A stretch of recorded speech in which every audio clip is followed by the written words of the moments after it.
So now we're going to be talking to Elinor Hogarth. So Elinor, you came here in 1982. Yes. And did you have children then? 2 young children, a 1-year-old and a 3-year-old. Wonderful. And so what was it like to live in the village as a young mum? It was much quieter than London. It was fun. There were a few people in the village with children of a similar age who we became very friendly with. And from the age of 2.5 or 3, I think, you could go to the village play school, which was in the village hall, which was fabulous. Because you came here at the same time as the Mullins, didn't you? The same weekend, yes. Amazing. Curiously. The play group was lovely. It was run by some ladies in the village who really just sat around having coffee and chatting and making sure that nobody killed themselves. But it was wonderful so that we could escape. And some days they could even have lunch. They took their lunch in. And so it was from 9:30 to 1:30, I think, which was excellent. So how many children would there be, roughly? I would say they had about 15. Quite a lot. And all from the village? Not all from the village. Some came from Horsley. Some friends from Send came, who we became friendly with there. But most of the village children, in fact the Macmullen children, didn't go there, curiously. But it was lovely. It was a good social place to meet everyone, meet the children, and they thoroughly enjoyed it. You know, no learning.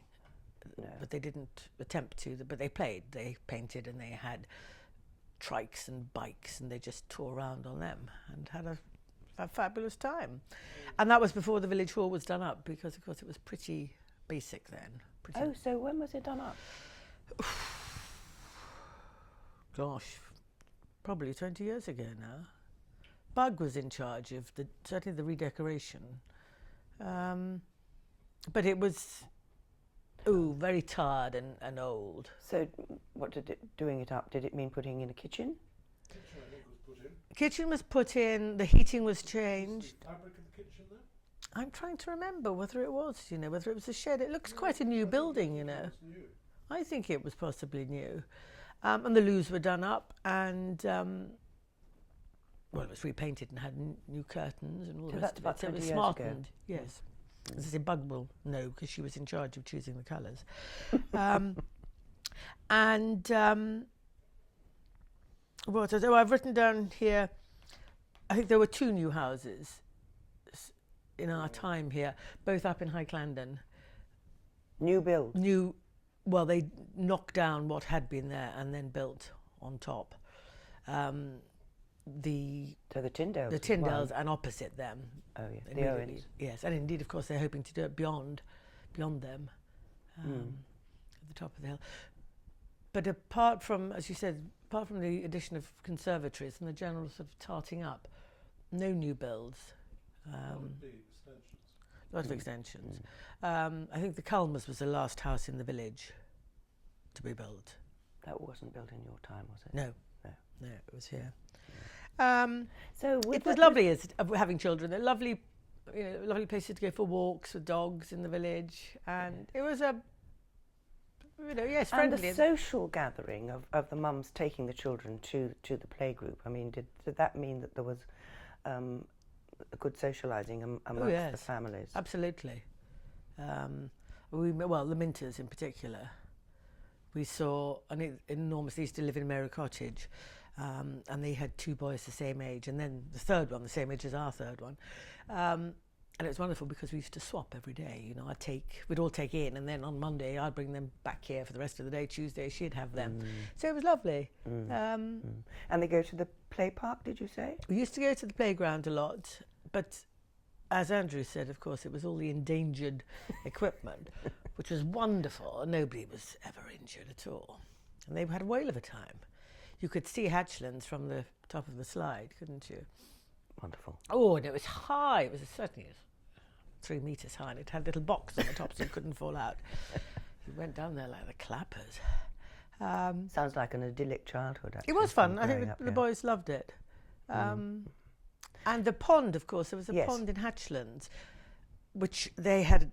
Well, now I believe it's a fishing club, but it was nothing so structured then. But they did go down sometimes, didn't they, with rods and nets and things.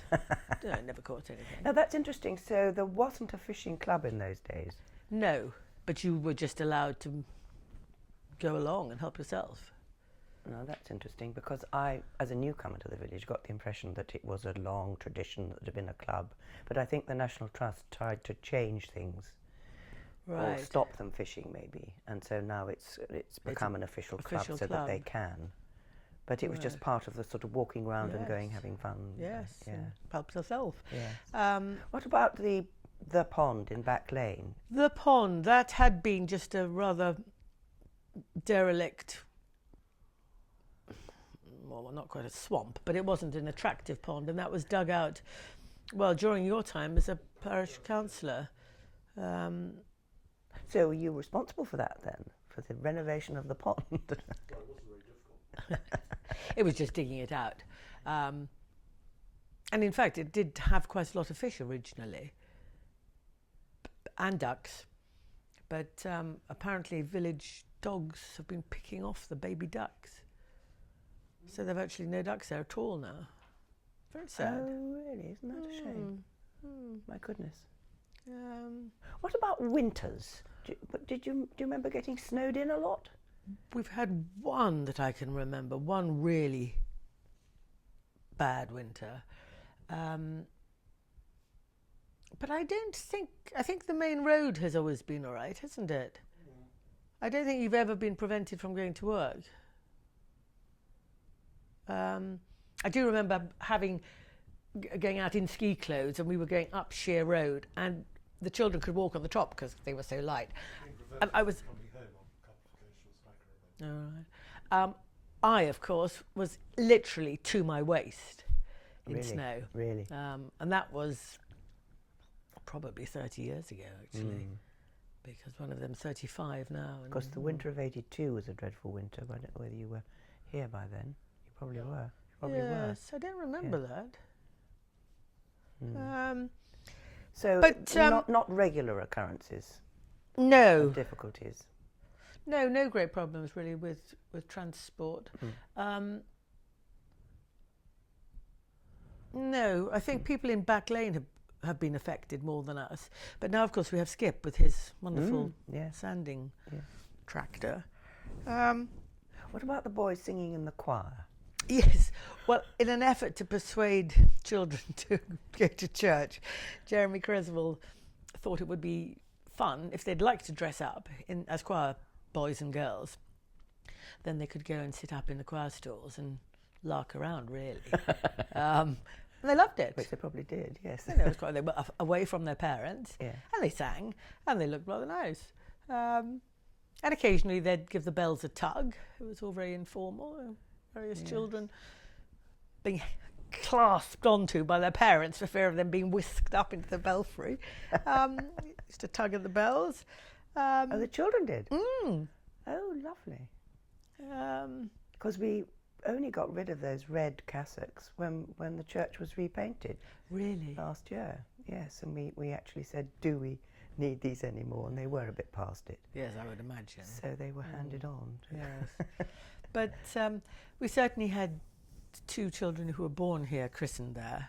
You did? Yes, and in those days, of course, you could have a christening in the afternoon, whereas now it seems that you have to have it in the service. It was a special christening service. Or you could have one at noon and then have lunch. Yes.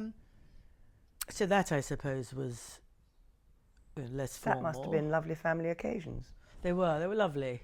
Jeremy basically did it as a favour for us, didn't he? I'm not sure. Yes, I'm not sure whether it was a favour or whether it was the norm. But it didn't mean that nobody had to sit through the whole, Yes. all the little tiddlers didn't have to sit through the whole service. Yes. That's where it used to be done. And what else? Do you remember, how long have you been doing church flowers? Because you Well, ran I've the just church given flowers up, but I had done them for, golly, what was it, 28 years, I I think you said it was, yes. Maybe it was 29. And did you have lots of people helping you? Yes, more people then. It was almost easier in the past. Because people didn't work so much and people seemed to have more time. So I think we had more helpers. And you did flower festivals sometimes, We didn't quite you? often did flower fest, well, every third year with cherry trees. But they were, well, that's within the last 15 years, I should think. That's quite a new idea, really. But no, the flower rota has sort of gone on and on and on. And some people have done it for donkey's years too. I'm just trying to think. No, probably I'm about the oldest on the list now. But Wonderful thing to have done. it's, it was something that everybody enjoyed doing. I Yes. think. And, Yes. as I say, when they had more It's all time. part of the community. And probably used more local or wild flowers and things rather than buying them. I think you've more or less covered everything, I think it's pretty comprehensive and very interesting. I mean, I'm sure. Oh, I do remember Jim Bacon's mother. Oh, good, yes. We used to go around the village selling, well, we still do really, selling raffle tickets for the fete. And she was on my patch that year. And I remember going in and I swear it had a mud floor and it was really dark in there. And there was this old lady who, when I knocked on the door, just shouted, "Come in." So in I trooped with my two little boys and explained why I was there and that we were selling raffle tickets. And she said, "Well, can you get my purse? I'm blind." And she told me, it's over there. Oh, gosh. So I got her purse and took out whatever it was that she told me to take out. And I said, "Well, no need to write anything down. We just need your telephone number so we can ring you if you win." And of course, she didn't have a telephone. And I remember leaving there and thinking, how dreadful, I shouldn't have gone and asked her. But she was charming, she was lovely, but oh gosh, How amazing it was to have seen old-fashioned. though, yes. And a completely unconverted cottage, Completely presumably. unconverted. Dark and Yes. Oh, very that's old-fashioned. interesting. I hadn't heard that she was blind. Yes. I Amazing mean, that was woman. many years ago. I don't know when she died. No, well, it'll be interesting when we talk to Jim. If Yes. we can catch Jim. Absolutely. He promises he will talk to us. If I think of anything else, I'll let you know. But at the moment, my mind is blank. I think that's great. Thank you so much.